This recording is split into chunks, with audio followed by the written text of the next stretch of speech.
توفیق دی۔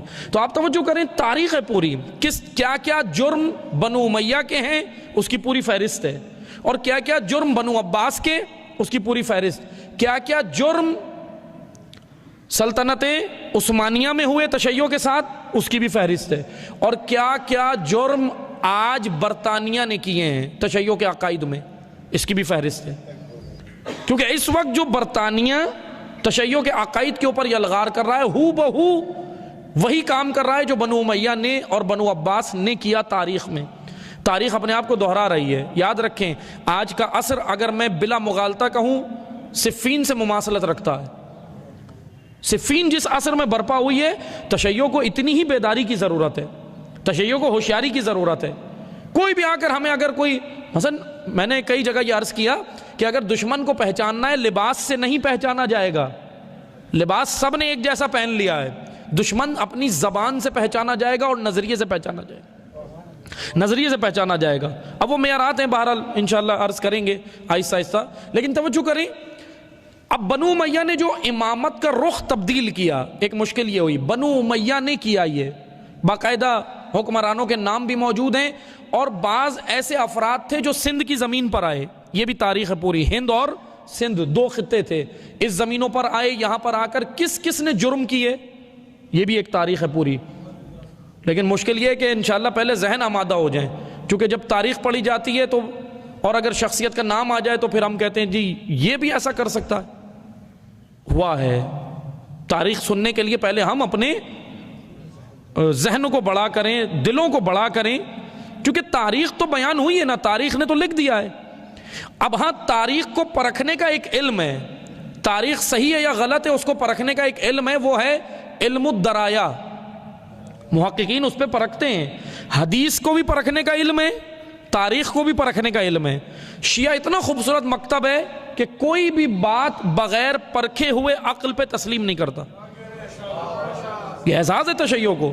لیکن بنو امیہ نے یہ سازش کی کہ تشیع کے اندر سے یہ عاقلانہ باتیں نکالیں، کہا کہ عقل کو چھوڑو، سب چیزوں کو چھوڑو، اور پھر امامت کا رخ انہوں نے یہ پیش کیا کہ امامت یعنی جیسے آج آپ کو غاروں میں نظر آتی ہے کہ بس غاروں میں بیٹھ جاؤ، چلا کاٹو، خود اپنا جنت پہنچ جاؤ، ایسی امامت جس کا تعلق معاشرے سے نہ ہو، جو معاشرے کے لین دین اور روابط و امر بالمعروف و نہی عن المنکر، ایسی امامت جو نہ کرتی ہو، اس کو کہتے ہیں صوفیانہ امامت۔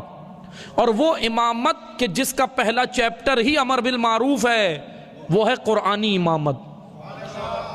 ورنہ کربلا سے ہم نے کیا سمجھا، بتائیں مجھے، امام حسین کربلا کیوں گئے؟ کیا امام حسین کو مشکل تھی جنت جانے میں؟ خود مشکل تھی، وہ تو جنت کے سردار ہیں، ان کو تو کوئی مشکل نہیں تھی۔ اور امام حسین سے زیادہ متقی کوئی تھا؟ نہیں تھا، تو پھر کیا مشکل تھی امام حسین کو؟ مولا، بعض شخصیات مکہ میں آئیں اور آ کر مشورہ دیا مولا یمن چلے جائیں، پہاڑوں میں بیٹھ جائیں، وہی صوفیانہ امامت کا مشورہ امام حسین کو دیا، پہاڑوں میں بیٹھ جائیں، چھوڑیں یزید کو، نہ آپ چھیڑیں نہ آپ کو یزید چھیڑے گا۔ آج ہیں ایسے بعض لوگ جو ثالثی کرنے آتے ہیں، وہ ثالثی چاہتے ہیں نا، یہ آئے مکہ میں امام حسین سے ثالثی کرنے لگے، یزید اور امام حسین کے درمیان ثالثی کرنے لگے۔ ثالثی مخالفین میں ہو سکتی ہے، کوئی علمی مخالفت ہو اس کے درمیان میں ثالثی ہو سکتی ہے، دو مسلمانوں کے درمیان ثالثی ہو سکتی ہے، دو مسلمان فرقوں کے درمیان مشترکات کے اوپر ثالثی ہو سکتی ہے، لیکن حق و باطل میں ثالثی نہیں ہوتی۔ حق و باطل میں ثالثی، آج کوئی آئے آ کر بولے چلو جی ایران اور امریکہ میں سمجھوتا کرا دیں، اللہ کے بندے، یہ ثالثی آپ اپنے پاس رکھو، آپ کو مبارک۔ یہی وہ ثالثی تھی جو کر رہے تھے بعض شخصیات، آ کر کہہ رہے تھے امام حسین کو چھوڑیں آپ، یعنی صوفیانہ امامت کی جانب توجہ دلا رہے تھے کہ آپ یہ والی امامت اپنائیں۔ امام حسین نے جانتے ہیں کیا جواب دیا؟ کہا تفن لہذا الکلام، تمہاری باتوں پہ تف ہو۔ ڈاٹا امام نے، تنبیہ کی۔ بعض روایات میں ہے امام کے پاس ہنٹر رکھا ہوا تھا، ہنٹر ہاتھ میں لے لیا۔ امام حسین کے پاس وہ جو ہنٹر ہوتا تھا اس وقت، روایات میں ذکر ہوا ہے کہ امام کے پاس جو چھڑی، بعض نے کہا چھڑی رکھی تھی، بعض نے کہا ہنٹر رکھا تھا، امام نے اس کو زور سے ہاتھ میں لے لیا، اتنا غصے میں تھے، اتنی سخت تنبیہ کی، اور کہا تم مجھے مشورہ دیتے ہو میں غاروں میں چلا جاؤں؟ اللہ نے مجھے امام بنایا ہے، واللہ اللہ کی قسم امام غاروں میں بیٹھنے نہیں آتا، امت کے درمیان میں قرآن کے مطابق امور مملکت چلانے آتا ہے۔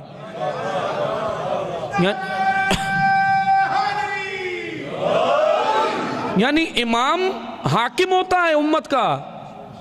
آج جیسے بعض آتے ہیں جی یہ کیا دین میں کہاں سے سیاست آ گئی، ماشاءاللہ سمجھ آتا ہے یہی بنو امیہ نے جو کیا اس کا اثر آج بھی ہے۔ دین میں سیاست ہے لیکن علی کی سیاست پاکیزہ سیاست، رسول اللہ والی پاکیزہ سیاست۔